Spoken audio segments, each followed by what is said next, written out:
Hey guys, so today I created a marketplace comparison workflow which will basically scrape eBay and Amazon for specific products that you search, and then it will find whether there's an opportunity to sell it on the other marketplace. And if there is, it will send an automatic email which will come up like this, opportunity found, and then it will find the listing and give the link to the listing. So like this is an opportunity to sell because it seems lower than normal.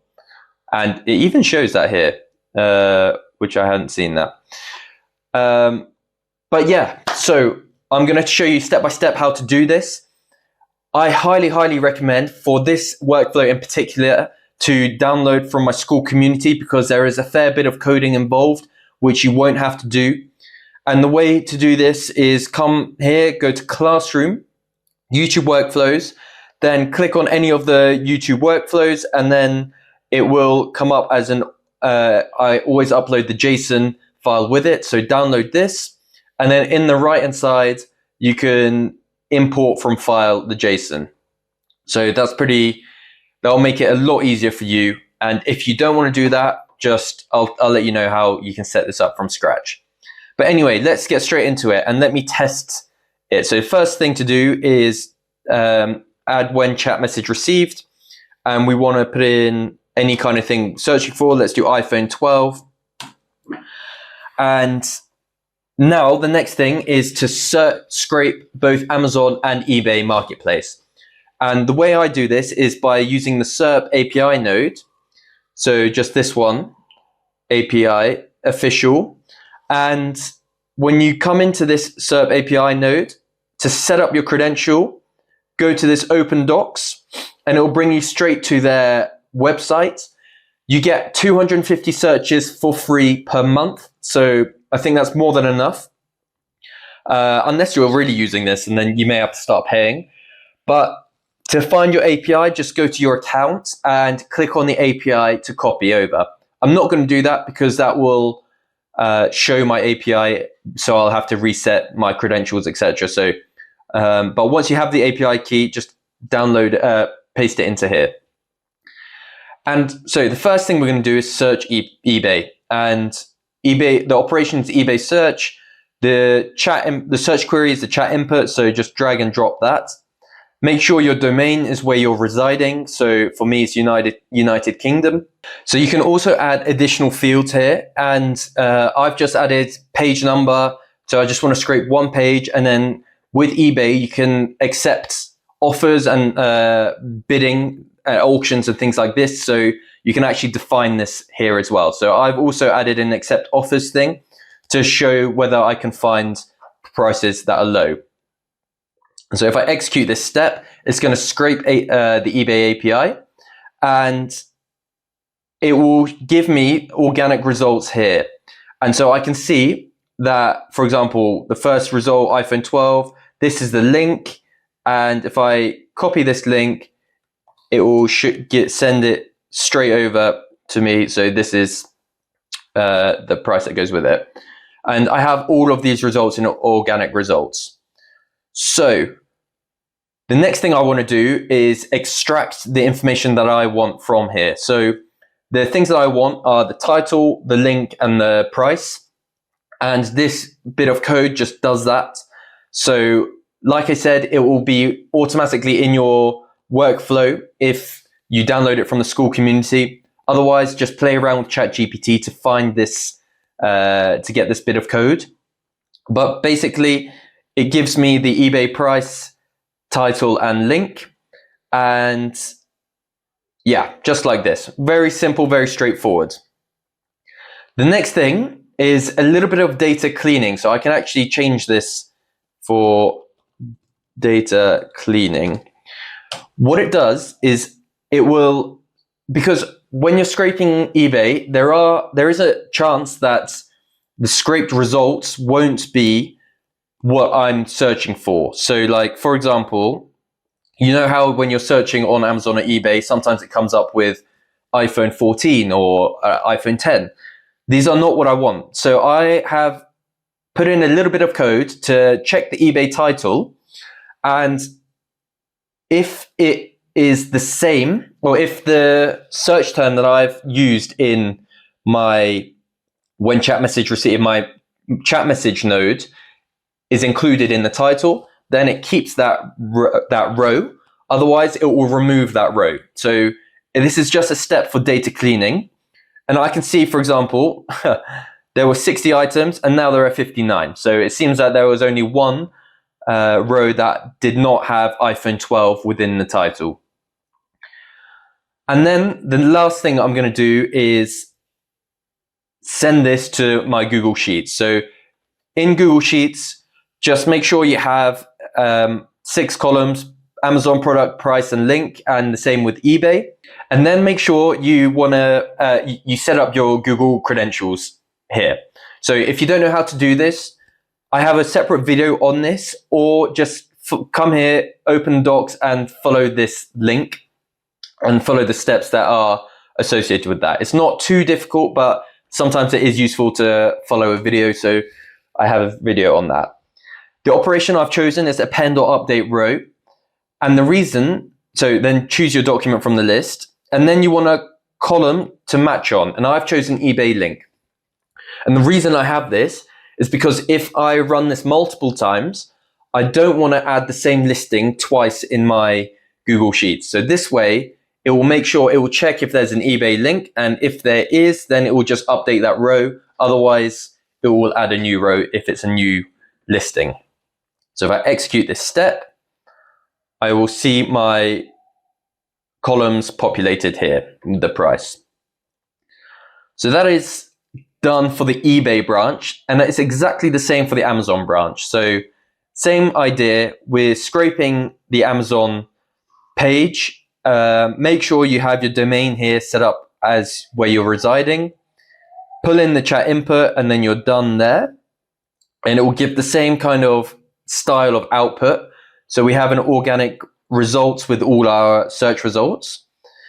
Then in the same manner, we have an object extraction. So we just want to take out what we can from here. So the same title, link, and price. And here we can actually see immediately that there is an iPhone 15 as the first result.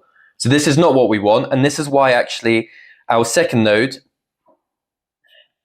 of data cleaning, I'm going to put this again, data cleaning Amazon, is going to be useful here. So if I execute this, I have 17 items, and we can see that this has gone down to 11, most likely because I can see on the left, there's, for example, iPhone 11 here, iPhone 13.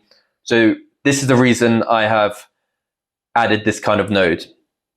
And then we're going to go to execute this step, and we'll see that because we've matched on Amazon link, set it up the same way, exactly the same way. And we'll see at the bottom, we have all our Amazon ones. And the reason it's like this is because I haven't merged these two branches together before uploading it to Google Sheets. This is something you can do if you want a cleaner output, but it's not important for the end result of what we're trying to go for. The next node is actually something that does nothing. So it's just a done edit fields node. The reason I'm doing this is because I want to merge these two branches together so that I can have one branch at the end here. Because if I have two different branches, then this is going to execute twice, and I only want it to execute once. And this node is to retrieve all the information that I have in my Google Sheets. So if I execute this step, I've toggled the execute once node. I've toggled this on. And so 70 items are returned. And I don't need to set this up in any way particular. I just need to choose my document from the list. And the operation is get rows. So I've done this. And now we get to the fun and interesting part. Now, we're trying to find minimum outliers. So listings that have low prices compared to the rest of the prices on both marketplaces. So the logic that we're using is this. So I'm going to find the interquartile range, which is the upper quartile minus the lower quartile. Then I'm going to find the lower bound, which is the lower quartile minus 1.5 times the interquartile range. And then I want to find any price that is lower than the lower bound. And if it is, then I'm going to classify this as kind of like a minimum outlier. And this is an opportunity that I can see to buy and sell on the platform. So there are many ways of doing this. This is the way I've chosen, and I'm going to reiterate that this code is going to be on the school community because it's a little bit hefty. But if you're trying to go from scratch, use ChatGPT to code it for you. And these are the outputs that I'm looking for. Okay, so I'm going to execute this step. And it's going to give me the eBay quartile 1 and 3, and then the interquartile range and lower bounds. And then it's going to give me the same for Amazon. Okay? And I can even, I can test this out with, so for example, this eBay one is 103. If I go to here, let me just paste that there. If I go to here and find quartile, and I just take this, and then I say 1, it will give me the same result. We can see that this is the same result as is giving me in the code. So that's just one quick way of double checking your code is correct. So I have all the kind of mathematical values that I need to find all the prices now. My next node is simply comparing the price to each lower bound. So if I'm on Amazon, I'm comparing the Amazon price to the eBay lower bound, and vice versa. If I'm on eBay, I'm comparing the eBay price to the Amazon lower bound, because my thinking is that there can be price gaps from one platform to another. So it may be cheaper on Amazon or eBay, so I can sell it for a profit on the other marketplace. And that is what this code does. So again, I'm going to say use a school community to make your life easier. If you're setting it up from scratch, just note that I am pulling in, so I'm pulling in the Amazon price from the last one, the last row here. I'm pulling in the Amazon price from here and the eBay price as well. Okay, so make sure you're using these the correct values. And that's also why I've pulled in the Google Sheets, so I can do this at this step. So if I execute this step, we can see that there's a deal type, eBay under Amazon Market, and we have all of the potential opportunities. So it looks like there's a lot of eBay under Amazon, kind of insinuating that it's cheaper on eBay than it is on Amazon. And this final one is an if statement to check that the deal type exists. If it exists, it's going to send me an email with this deal type. If it doesn't exist, then it means there's been no kind of price difference has been found, and the workflow finishes there. So at the moment it exists, so I know that the true branch is going to be populated with 37 items.